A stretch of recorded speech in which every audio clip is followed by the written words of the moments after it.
Welcome to Tekidia Daily. I'm Ndubuisi Ekekwe. A conversation today will focus on how you can use some specific strategies in order to help you create value and actually make money in Nigeria.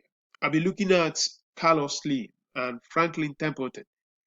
These are legendary investors and some of the most celebrated people in the generations in terms of building wealth and actually creating value.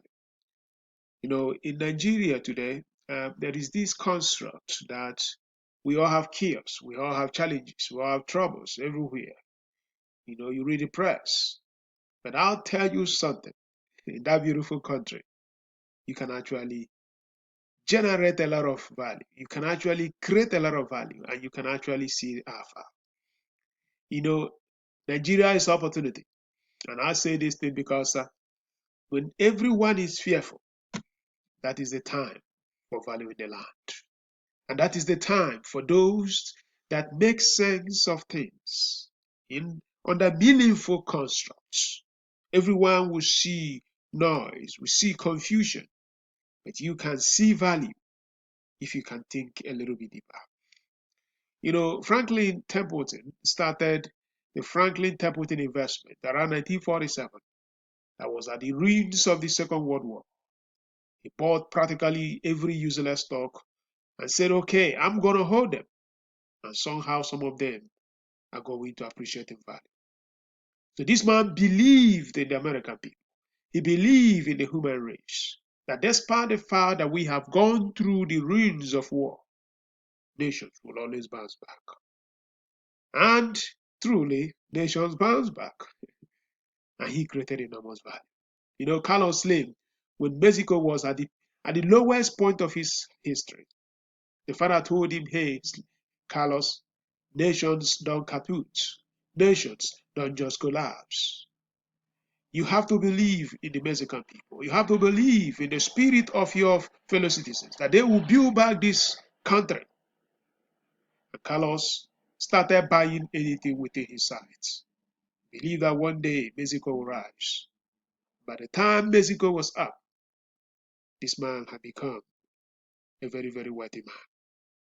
And the same thing is applicable in Nigeria. We have seen ourselves in the miracle. We have seen the worst, even when that thing was happening.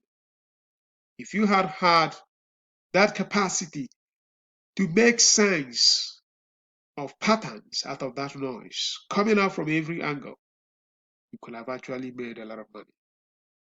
You need to have the ability to make sense of things and take action. It is not a question of whether it was PDP or APC. It was a question that there is something that is undeniable about Nigeria, that it has the intellectual capacity, it has the people, it has the population, it has the optimism, it has the can-do people that can change the trajectory of that country at any point in time. We have some of the finest and the most brilliant entrepreneurs in the world. If you don't believe in them, and if you don't believe in your nation, there is no need for you to be a businessman. If you don't believe in the human race, I tell you that your cause is lost if you want to make money. Because you can't find opportunity in any angle. Because men, women actually bring opportunities.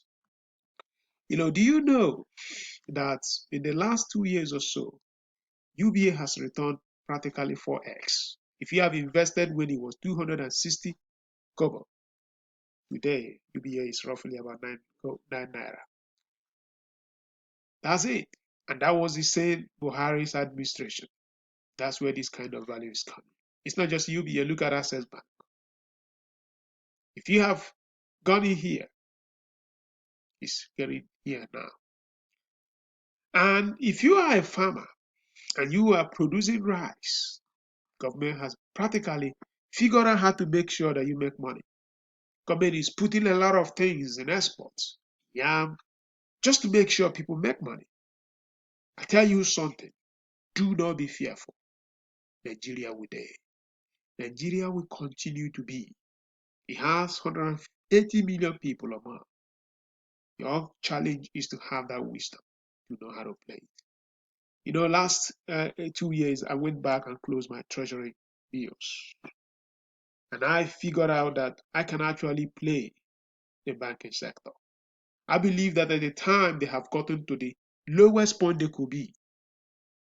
But I also make sure they were looking at the banks that had the capacity to actually compete because of their size, because of the exposure to the African markets, and because also my perception of quality in leadership and management. And then I now look at into the macroeconomic elements. And you realize that in the next 2 years, there will be an election. Government has to do everything necessary to create this perception that things were getting better. You just have to do that, otherwise, he's going to lose an election. And I'll tell you something, in the next 2 years before the election, the presidential election, many financial indicators in Nigeria will appreciate. Many economic indicators in Nigeria appreciate. Because if he does not, APC will lose. You saw what happened in Osun State. You saw what is happening all over the country. There is chaos in that party. And you begin to see how we to change the dynamics of how the economic system is working. You don't have to be a genius to understand those constructs. And I believe in the human people, in the human race, and the Nigerian people. You could find value. And I'll tell you, there are acres of diamonds across Nigerian cities, across Nigerian communities. You just have to find a good shovel to begin to dig them. You are listening to Take It There.